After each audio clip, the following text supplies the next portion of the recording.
উত্তর চব্বিশ পরগনার বনগাঁ মতিগঞ্জ থেকে বিপুল পরিমাণ টাকা সমেত এক ব্যক্তিকে গ্রেপ্তার করল পুলিশ। গোপন সূত্রে খবর পেয়ে শুক্রবার দুপুরে বনগাঁ মতিগঞ্জ এলাকা থেকে বিজন মণ্ডল নামে এক ব্যক্তিকে গ্রেপ্তার করে পুলিশ। উদ্ধার হচ্ছে ১৯ লক্ষ টাকা এবং একটি মোটরবাইক। ধৃতকে ৭ দিনের পুলিশ হেফাজতের নির্দেশ দিয়েছে বনগাঁ মহকুমা আদালত। আমরা এই নিয়ে কথা বলবো। আমাদের সঙ্গে রয়েছেন আমাদের প্রতিনিধি দেবকুমার, এই ১৯ লক্ষ টাকার কি হিসেব, কোথা থেকে নিয়ে যাচ্ছিলেন, টাকাটা কি তার, কোথা থেকে পেয়েছিলেন, কেনই বা এতটা লিকুইড মানি নগদ টাকা সঙ্গে করে তিনি ক্যারি করছিলেন, কি বলছে পুলিশ? একদম প্রবীর, দেখো তোমাকে বলে রাখি, সীমান্তবর্তী এলাকা বনগাঁ শহর এবং বনগাঁ শহরে কিন্তু বনগাঁ থানার পুলিশ কিন্তু তারা চেকিং করছিল। সে সময় গতকাল মতিগঞ্জ এলাকায় এক বাইক চালককে দেখে সন্দেহ হয়, তাকে জিজ্ঞাসাবাদ করে এবং তাকে কিন্তু তল্লাশি চালিয়ে তার কাছ থেকে কিন্তু উদ্ধার হয় নগদ ১৯ লক্ষ টাকা।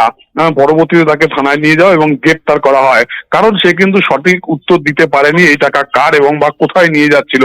তুমি জানো যে আর কিছুদিন বাদেই কিন্তু বিধানসভা ভোট এবং ভোটের হাওয়া কিন্তু ইতিমধ্যে রাজ্যে চলছে। তার আগে এত টাকা সীমান্তবর্তী এলাকায় সে কোথায় নিয়ে যাচ্ছিল এবং কি উদ্দেশ্যে নিয়ে যাচ্ছিল, গোটা ঘটনা তদন্তের জন্যই কিন্তু পুলিশ তাকে গ্রেপ্তার করে আজকে বনগাঁ আদালতে পেশ করেছে। প্রবীর, ধন্যবাদ। আমাদের সঙ্গে থাকবার জন্য কথা বলছিলাম আমাদের প্রতিনিধি দেবকুমারের সঙ্গে এবং তার থেকেই আপনারা বিস্তারিত শুনলেন।